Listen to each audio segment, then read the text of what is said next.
청와대 여전히 다주택 세상, 부동산 정책, 문재인 정부의 부동산 정책의 실패 성공을 두고도 여야의 대치는 계속되고 있습니다. 일단은 정치권 바깥에서 현 정부의 부동산 정책을 비판하는 목소리가 나왔는데 진보적인 성향을 띤 참여연대가 공식적으로 현 정부의 부동산 정책에 맹공을 가했습니다. 함께 보시죠. 문재인 정부가 3년간 21차례 부동산 대책을 발표했으나 땜질식 핀셋 규제와 오락가락 정책 추진으로 주택가격이 여전히 흔들린다. 소득주도 성장이 부동산 불로소득주도 성장이라는 비아냥으로 돌아왔다라고 참여연대가 비판을 했고요. 친노로 분류됐었던 민주당 출신의 인천시장도 공개적으로 반기를 했습니다. 반기를 들었습니다. 박남춘 인천시장인데요. 민주당 출신 친노 인사. 광역당 체중 현 정부의 부동산 정책에 반기를 든 첫 번째 시장인데요. 보도자료까지 냈어요. 이번 정부의 6.17 대책이 비현실적이다. 사람이 안 사는 실미도까지 조정 대상 지역에 포함하냐 어떡해. 이번 6.17 대책은 부당하고 비현실적이다. 라고 비판을 하고 있습니다.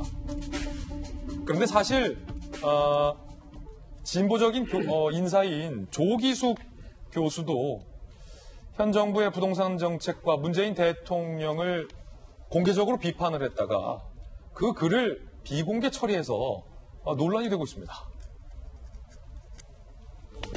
조기숙 이화여대 교수는요. 문 대통령이 일본처럼 우리도 집값 폭락할 때니까 집 사지 말고 기다리라고 했다고 한다. 일본 신도시 몰락을 수도권 집중 높은 우리나라에 적용하다니 상식적으로 말이 되냐. 큰일 나겠다 싶었다. 라고 지난 27일에 올렸는데요. 참여정부 고위공직자 중 다주택자가 많았던 기억이 없는데 이 정부에는 어떻게 다주택자가 이렇게 많냐. 충격적이다.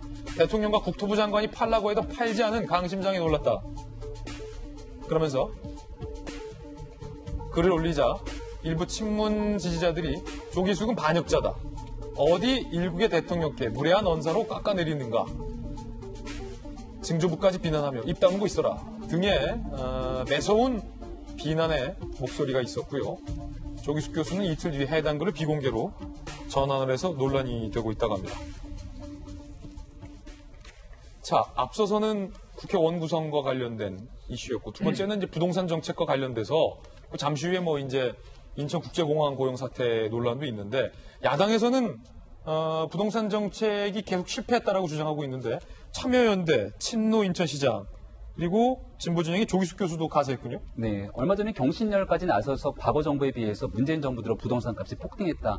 이 문제에 대해서는 현재 문재인 정부에서도 국민들께 뭐라고 할 말이 없을 것 같다는 생각이 듭니다.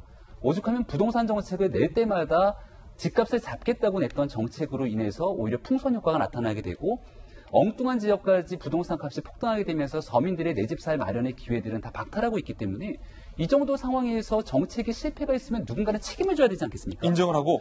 제가 얼마 전에 한 회사원을 만났는데 야 해도 너무한 건 아니냐면서 젊은 사람들은 집 사지 말라는 거 아니야? 라면서 일가를 합니다. 뭐라고 얘기를 했냐면 기업에서는 말이야. 적어도 한 번, 두 번 해갖고선 분명한 실패가 있으면 그 사람에 대한 문책이 있고 책임이 있는 게 기업의 기본인데 정치권은 왜 그러니? 라고 오히려 대묻더라고요. 김현미 국토교통부 장관이 책임지고 집값을 잡겠다고 정책을 몇 번이나 제시했는데 그게 결국은 실효성 있는 대책을 거두지 못했다라면 명확하게 국토부 장관에 대한 문책성 인사라든지 아니면 정책의 전환을 꾀해서 할 수 있는 기대감과 희망감을 줘야 되는데 오히려 특정 지역에 대한 집값 규제 때문에 오히려 풍선 효과로 거의 모든 지역에 있는 서민들과 국민들에게 고통을 안겨주고 있는 정책이라면 저는 여기에 대해서 이제는 가타부타 문재인 정부가 분명한 해답을 내놔야 될 것이 아닌가.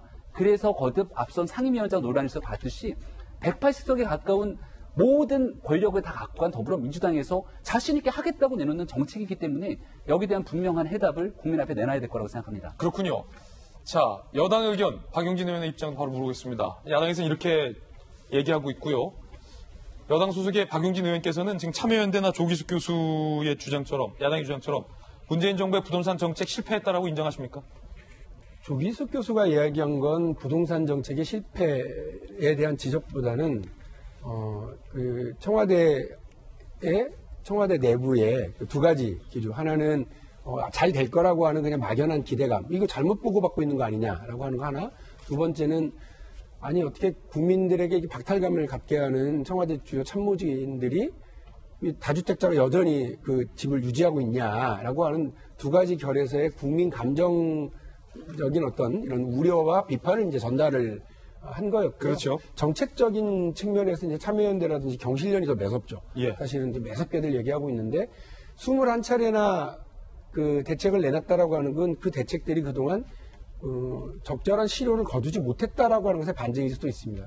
또 하나는 정부의 그 부동산 정책, 주로 부동산 정책이 땅값 정책이라기보다는 아파트 정책, 주택 정책으로 이렇게 집중이 되고 있는데 이 정책들이 다 실효를 거두고 있지 못하다라고 하는 부분을 반증하고 있기 때문에 그에 대해서 그럼 이제 고민을 해봐야 되는 겁니다.